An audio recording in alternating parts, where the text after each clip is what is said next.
So hey guys welcome back to my new vlog. तर मी आता जाते आहे बाहेर भटकंती करायला. तर म्हटलं तुम्हालाही घेऊन जाऊयात.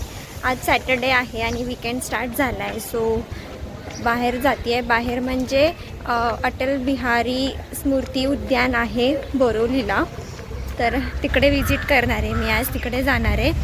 तर चला मग बघूयात काय काय आहे तिकडे. आणि खूप ऊन आहे. संध्याकाळचे 5 वाजले तरी म्हणजे उतरतीचं ऊन आहे, पण तरी खूप लागतं आहे ते. सो चला. तर मी आता आले माझ्या बहिणीच्या बिल्डिंगजवळ, कारण गार्डनमध्ये आम्ही चौघंजणं चाललो आहेत. मी, माझी बहीण, जी जीजू आणि त्यांचा भाऊ आहे. सो असं आम्ही मिळून सगळे चाललो आहे. तर तिच्याच बिल्डिंग खाली आलो आहे. तिचा वेट करते आहे मी. सो चला बघूयात कुठे आहे मॅडम. खाली येते म्हणाली आणि 10 मिनटं झाली आहेत, अजून आली नाही आहे खालती.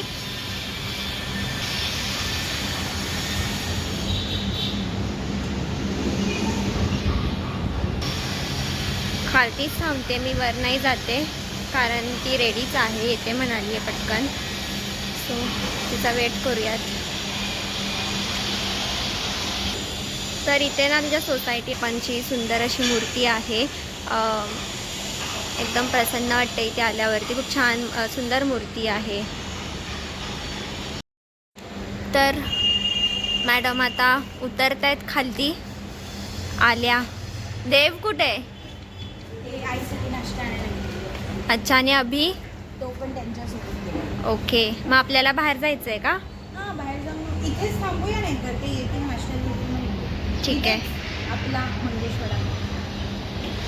तर मॅडम आल्या आहेत, पण आमचे जीजू आणि त्यांचा भाऊ आता बाहेरच आहेत. तर आम्ही आता इथेच थांबतो आहे खालती त्यांची वाट बघत. सो ते आले की मग जाऊ. सोय केली आहे, तुम्ही येऊन बसू शकता. हिचं पण चॅनल आहे द मानसी गोंदबरे नावाने. तर हिच्या चॅनलला पण नक्की विजिट करा. द मानसी गोंदबरे. हां, तेच लोक सर्च करून टाकतील. द मानसी गोंदबरे असं टाका. मी डिस्क्रिप्शनमध्ये तिच्या चॅनलची लिंक देईनच.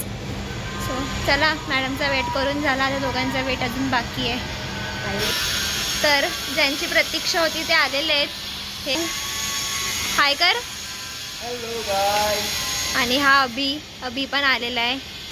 Let's go. तर आम्ही चालत जातोय. हे तिघं मस्त चालत आहेत. पुढे पुढे थांबली. कळलं तिला की तिची बहीण मागे एकटीच आहे. तो आपण पोचलोय आता. खूप चालावं लागलं. मला दाखवते. इतकं चालवलंय ना, खूप लॉंग कटने आलोय आम्ही. पण हे बघितल्यावर जरा बरं वाटलं की लवकर पोचलो. सो ही आहे आपली एंट्री, अटल स्मृती उद्यान.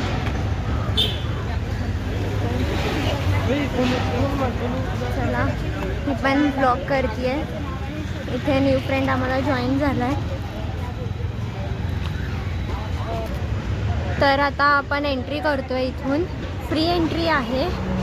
सो चला.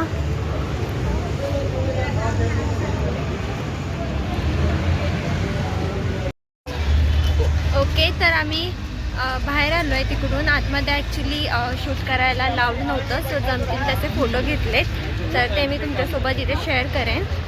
आता बघू, काहीतरी खायचा प्लॅन झाला तर काहीतरी खाऊ बाहेरच, कारण खूप भूक लागली आहे. आणि जे कोणी जवळपास इथे राहतात ना, त्यांनी प्लीज इकडे व्हिजिट करा. खूप छान आहे. त्यांचं होलोग्राम वगैरे आहे.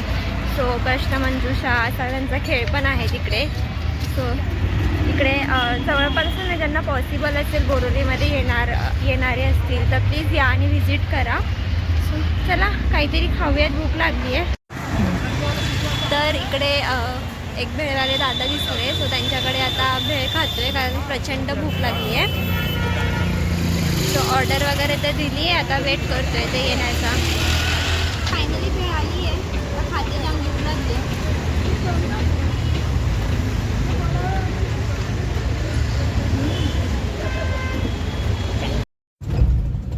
तर ते लोक पण गेलेत आता घरी. मी पण आता घरी चालले आहे. आणि घरी जाऊन मेन काम असं आहे की फालुदा बनवायचा आहे आज, कारण खूप गरमी वाढली आहे त्याच्यामुळे असं खूप थंडगार खावंसं वाटते आणि मी केव्हापासून आणून ठेवलं आहे पण तुम्हाला बनवायलाच टाईम मिळत नव्हता. सो आज बनवणार आहे घरी जाऊन, तर त्याची रेसिपी मी तुमच्यासोबत शेअर करणार आहे. याच ब्लॉगमध्ये पुढे मी ती शेअर करेन. आणि आता आम्ही जिथे गेलो होतो अटल स्मृती उद्यान, ते खूप चांगलं आहे, बघण्यासारखं आहे. लहान मुलांसाठी तर एकदमच चांगलं आहे, खूप इन्फॉर्मेशन मिळते तिकडे. तर जे पण कोणी इंटरेस्टेड असतील त्यांनी प्लीज व्हिजिट करा. त्याचं प्रॉपर ॲड्रेस मी खालची डिस्क्रिप्शनमध्ये देईनच, तर एकदा चेक करा ॲड्रेस आणि तुम्हाला पॉसिबल असेल जाऊन व्हिजिट करणं तर नक्की करा. सो चला आता घरी जाऊयात आणि बघूयात फालुदा कसा बनवायचा ते.